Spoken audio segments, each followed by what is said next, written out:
waaqayyoo araara isaatti agarsiise haa gammadu. Bakka namni waaqayyoo maalitti agarsiise? Araara isaatti agarsiise haa gammadu. Kan jirutti dubbadha. Biyya lafaa kana keessatti nuti biyya lafaa kanarraa uumamne hafuura jiraataa moo arganne.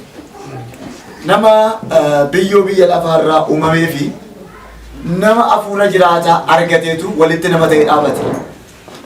Hafuura duwwaadhaan nama hin taane biyyoo duwwaadhaanis nama hin taane hafuura isa jiraataa argannee biyyoo irraa uumamnee nama taane. Ameen. Nama jechuun nama sakanaadha. Isa biyyoo irraa hojjetamee fi yookaan uumamee fi isa hafuura waaqayyoo argatee tolcha'e. Namni inni biyyoo irraa uumame kuniif hafuura waaqayyoo yookaan hafuura jiraataa argate kun yeroo hundumaa amala lamatu isa rakkisa. Tokko amala olii qaba. Lama amala gadii qaba. Ameen. Inni biyyoo irraa uumame foonni kun yeroo hundumaa waan lafaa yaada. Inni olii dhufe hafuurri kun immoo yeroo hundumaa waan hafuuraa yaada. Ameen. Isaan lamman kanatu wal lolaa nama ta'u keessa jiraatu, nama namicha ta'e keessa jiraatu. Ati nama haa waliin jedhaanis. Nama taatee kan uumamte immoo jedhaan himeeti. Wantoota kana lamman irraa jedhaani. Egaa dhaggeeffadhaa kan. Jara kanatu wal lola. Inni olii dhufe yeroo hundumaa waa'ee olii yaada. Inni gadi dhufe foonni kun immoo yeroo hundumaa waan biyya lafaa yaada. Isaan kun yeroo hundumaa wal lolaa jiraatu. Takka foonni natu mo'ata jedha. Takka hafuurri natu mo'ata jedha. Namichi garuu tokkichuma. Garuu foonis moosisuun hafuuras moosisuun ga'ee manichaati. Yookaan ga'ee mana isa ijaaramee dhaabate kanaati. Yookaan ga'ee nama isa nama ta'e kanaati. Sagalee waaqayyoo akka jedha yeroo dubbatu. Wangeela Maatewos boqonnaa 6:14-15 namootaaf irra darbaasaa ni yoo dhiiftan abbaan keessa inni waaqarraa immoo isiniif hin dhiisa. Garuu isin namootaaf yoo dhiisuudhaa baattan abbaan keessan inni daddarbaa keessan isiniif hin dhiisu jedha. Ameen. Irra nan deebi'a. Isin namaaf yoo dhiiftan eenyutu isinii dhiisa? Waaqayyo isinii dhiisa. Isin namaa yoo dhiisuu baattan immoo waaqayyo isiniif hin dhiisu. Amma waa'ee namni waaqayyo araara isaa godhe, namni waaqayyo dhiifama isaa godhe haa gammadu kan jedhu kanarratti namaaf waaqayyo walitti fidaa irra. Ameen. Cubbuu eenyu duwwaan namaa dhiisuu danda'a? Waaqa duwwaan namaa dhiisuu danda'a. Namni immoo akkamitti namaa dhiisaa?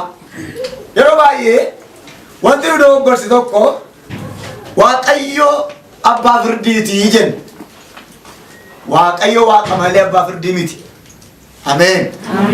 Waaqayyo isinitti hin faradu. Eenyutu hin faradu waaqayyo? Waaqayyo abbaa firdii miti. Kan nama kamittuu faradu tokkoof tokko hojii isaati. Ameen. Waan nama dhibu. Gooftaan akka jedhe bara sadumaa sanattedha.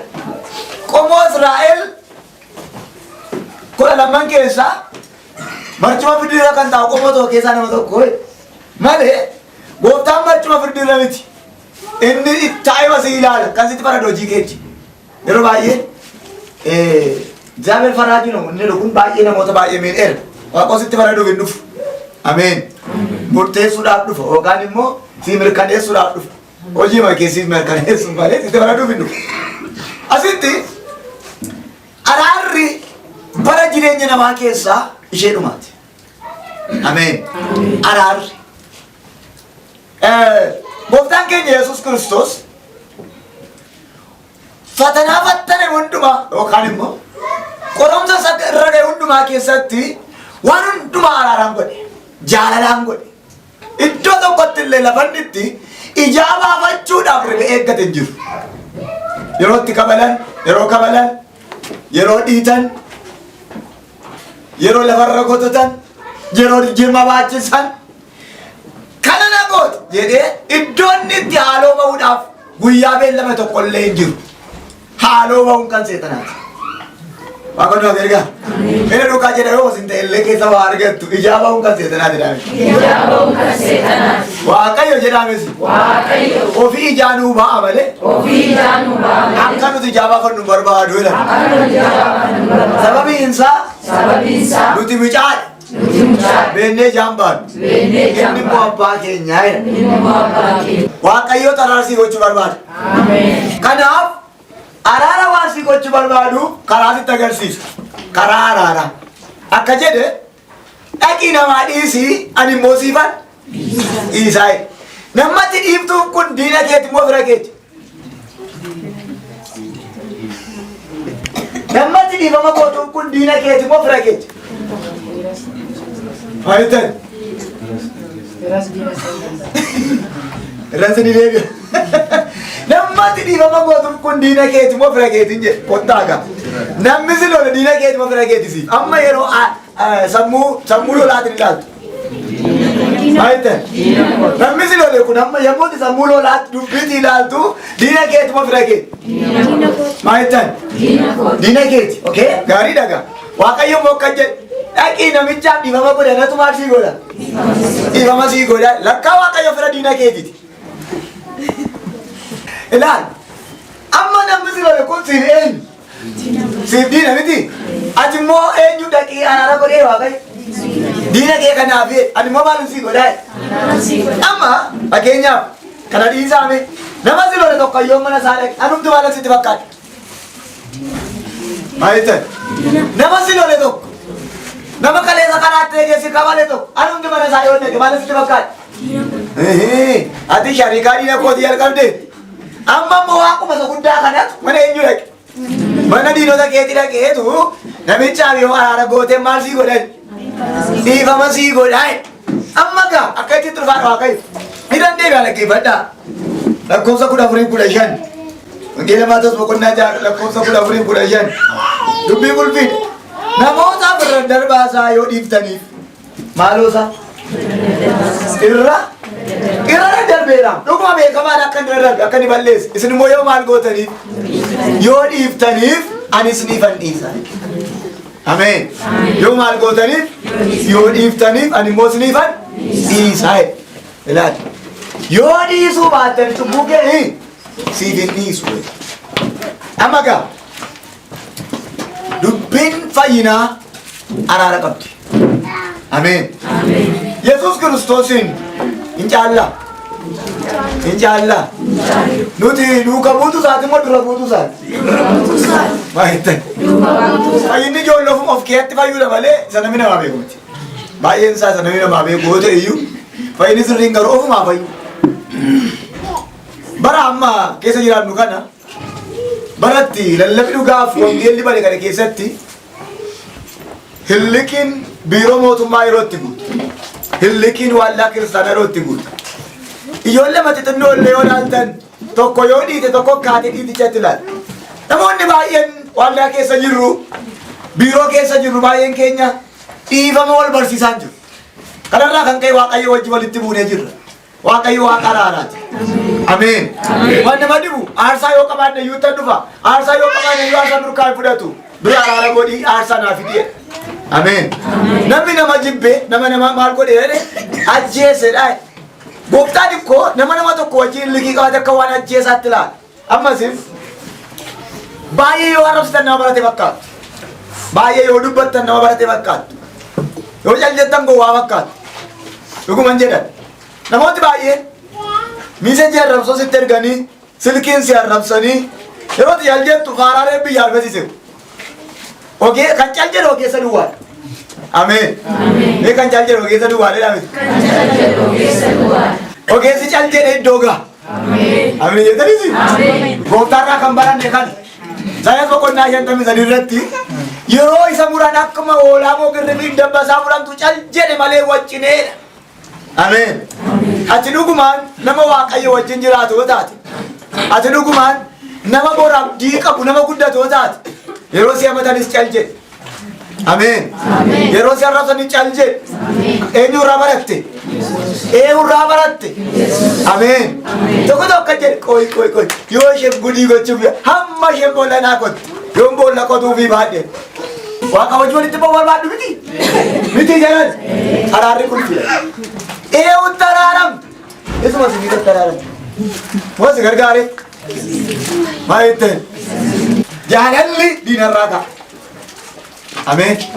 Hodhuma nama waaqaa taatee jedhee mee. Diina kee jaallatte. Yoo dhuguma araara barbaaddeeni. Diina keetiif dhiiseeni. Eenyudha? Yoo isin namaa dhiiftan immoo siifan dhiisan. Ameen. Namni Waaqayyo araara isaaf godhe haa gammadu kanan jedhu tokko Waaqayyo araara kan sitti agarsiisu ni jalqabaaf inni tokkoffaan yoo nama dhiiste. Ameen. Amma dhugaa Waaqayyo ko jiraataati. Mee namni nama tokko jibban qaban harkachuu ol kaasaa jedhee nama kan qabne nan beeka. Garuu araara gochuun hin danda'amu. Ameen. Araara hin goone taanaan Waaqayyo wajjin wal hin beeku. Araara sin arganu baraan. Namni nama hidhe yookaan namni nama miidhe bara isaa guutuu miidhamaa deema. Mee wangeela Maatewos boqonnaa 6 lakkoofsa 22 akka jedhu iji ibsaa dannaati. Iji keenya fayyaa guutuu yoo ta'e dhanni keenya hundinuu ifa ta'a. Ameen. Iji ibsaa maaliti? Iji ibsaa maaliti? Waayigoo iji ibsaa maaliti? Dhanna kanaati. Iji keenya fayyaa yoo ta'e ameen. Dhanni keenya guutuun maal ta'a? Fayyaa ta'a. Dhanni keenya dhukkubsataa yoo ta'e kan boo'u ijaa'e. Kan argus ijaa'e. Iji kan hundumaati. Ibsaa mana kana fayyaati. Miidhamuu iddoo tokko ilaaltee teessu. Ameen. Iddoo tokko yoo si miidhame kan boo'u eessi? Ija. Yoo namni si kabale kan boo'u eenyu? Ija. Ilaalaan jiru nagaan akkamittiin ta'a walii gaddiitiyee. Qaamni tokko miidhamuusa tokkotti hin gammadu. Isin immoo warra Waaqayyoo abbaa tokko faana tokkorraa isin uume. Ameen. Abbaan keenyas tokko, haati keenyas tokko. Abbaa isin ilaaluutan tokko erga ta'e. Haati isin ilaaluutan tokko erga ta'e. Hundumtuu Addaamiif waan irraa uumame erga ta'e. Cabuu tokkotti kan gammadu kun eenyu inni? Salphachuu tokkotti kan gammadu kun eenyu inni? Egaa kottaa. Walii keenyaaf dhibama goona taanaan Waaqa biraa waa argan. Waaqayyo meeqa? Maalittan? Waaqayyo meeqa? Inni tokkichi kun akka jedha. Ani Waaqa jaalalaate. Ani Waaqa maaliti? Waaqa biraa yoo qabaattan isa hordofa. Waaquma isa kana eeggattu taanaan iji keenya tokko erga ta'e, inni keenya tokko erga ta'e, abbaan keenya tokko erga ta'e, haati keenyas tokko erga taate, obboleessa keenya amannee cabsinee nagaatti taa'uu waan hin dandeenyeef araara kadhan. Waaqayyo akka jedhe araaraan sitti agarsiisa. Ameen. Eenyutti? Sitti agarsiisa. Ameen. Ati immoo maal godhi? Namaaf araara buusu. Bakka. Seera isaati. Dura araara buusu moo dura araara argatu? Dura araara argatu? Amma sirriitti naa deebisaa. Dura araara buusu moo dura araara argatu? Dura namaaf araara godheessa booddee eenyu irraa argatu? Waaqayyo irraa argatu. Isin garuu akkamitti? Amma Waaqayyoon itti dhufee akka araarame jedhe ati dura kana naa godhi kaayettuu Waaqayyoodhaan akka namaatti hin shakkitu jechuudha sayyuu. Waaqayyo naa gargaaru. Ergaa Yohaannis isa duraa boqonnaa 1 lakkoofsa 9 Yohaannis bara dulluma isaa keessaa ergaa yeroo argu waa dubbata. Waa'ee araaraa kana irrattitu waa haasa'a. Cubbuu keenya yoo isatti manne inni amanamaa fi qajeelaa waan ta'eef cubbuu keenya nuuf hin dhiisa. Jallina keenya hundumaattis nu qulleessa. Ameen. Cubbuu keenya yoo Waaqayyotti manne maal godhe? Nuu dhiisa. Amala isaa lama dubbata. Amanamaa qajeelaadha inni. Inni maaludha? Amanamaaf qajeelaadha. Kanaafuu amanamaadha. Qajeelaadha. Cubbuu keenya maal godhe jedhe nuu dhiisaa jedhe. Nuti garuu akka nuu dhiifamu barbaannaa hodha gaaffii. Innoo inni isa. Ameen. Innoo garaa ittiin cubbuu namaa dhiisu qaba. Nummoo dhiifama barbaachuudhaaf namoota of kennaniidha. Namooti baay'een nattaafu. Abalutti yoo hunduu eeyyuu naraaramuudha. Namoonni an jecha kana mati fiddan hin beeku. Yoo hunduu eeyyuu Binni dhiisa atis dhiisi. Amma nuti ifama barbaanne yoo taane yoon du'e iyyuu naraaran kuna dhiisi ammoo waraaran. Dhugaa Waaqayyoo koo jiraataati. Har'a jalqabdee lallabaa kan dhaggeeffachaa kan jirtan miidiyaadhaanis namaanis dhuunfaadhaanis araaran gootota itti baraan naman ta'a. Bakka. Sittan farada. Dhugumaan siin jedhu. Araaran gootota baraan naman ta'a. Maaliif guyyaan kun guyyaa akkasiiti. Afurri Waaqayyoo kana giddisiisa. Waaqayyoo maaliinna kanuma dubbadhu kana nama fayyaadha. Maaliif akka ta'e beeku? Ameen. Namni araara isaa godhee gammadu Waaqayyo. Namni kama gammadu? Namni araara isaa godhee gammadu. Eenyuun miti namni araara isaa godhe. Bakka. Ani immoo araara kanan sii godhu qajeelaa waan hin ta'eefidha. Ati immoo obboleessa keetiif dhiifama godhu. Ameen. Lakkoofsa 10 irratti, lakkoofsa 8 irratti cubbuu hin qabne yoo jenne obsossom. Cubbuu hin qabne yoo jenne eenyuun obsossobuu beektu? Mee obsobaa maqaan keessan eenyu? Meetti mee iji kee gurra keetii jedhimi. Namatti mee ofumatti himta obsossobda. Hankee iji kee gurra keetii, miilli kee harka keetii. Obsossobuu beektu? Harka miilla hin taane miilla gochuu. Ija gurra hin taane maal gochuu? Obsossobuu. Waaqayyo gargaara. Namni an cubbuun qabu jedhe yeroo hundumaa eenyuun sobadhe obsobee. Saamiin sagalee Waaqayyo akka jedhe hundumtuu yakkaniiru ayyaanni Waaqayyo maal ta'eedhaan itti fudhateedhaan. Gatii yakkamu gatii cubbuu maal isheen du'aa'e. Egaa tun du'in Waaqayyo akka jedhe araaraan sitti agarsiisa. Sitti araaramu. Harka itti ol fuudha yaa Waaqayyo jedhames. Yaa Waaqayyo. Anis araaraan buusaa jedhame. Anis araaraan itti agarsiisa. Ameen. Araarri. Jireenya dhala namaatiin murteessaa rakkoo. Ilaa Galaatiyaa boqonnaa 4 lakkoofsa 7 irratti eegaa ati si'achi karaa Waaqayyoo garbicha miti ilma malee. Erga ilma taate immoo qabeenya abbaa keetii darbitee argachuuf jirtu. Eegaa ati si'achi maal miti? Garbicha miti. Waan tokko uffati garba miti. Cubbuufis maal miti? Namaafis maal miti? Garba miti. Akka eenyudha malee? Nama mucaadha malee. Ameen. Waan abbaan kee sii kenne dhaalte. Waan abbaan kee siif jedhe bira geessa. Dhaala abbaa kee akka hin dhabnetti garbummaatti hin deebiin. Cubbuun garba nama gooti. Jibbi garba nama gooti. Namooti baay'een gaafa nama tokko jibban bibirrataa galanii bibirrataa oolu. Araarri murteessaadha. Namni Waaqayyo cubbuu isaa dhiise gabu. Ameen. Akka jedhe Daawit. Ani gaafa dhaladhe jedhe abbaan koo sirrii miti haati koo sirrii miti. Eenyu? Abbaan koo sirrii miti. Anis haati koo sirrii miti. Anis gatii yakkaa ta'e dhaladhe. Faarsaa 51 laala. Yaa Waaqayyo akka gaarummaa keetti araara natti agarsiisi. Akka kamitti?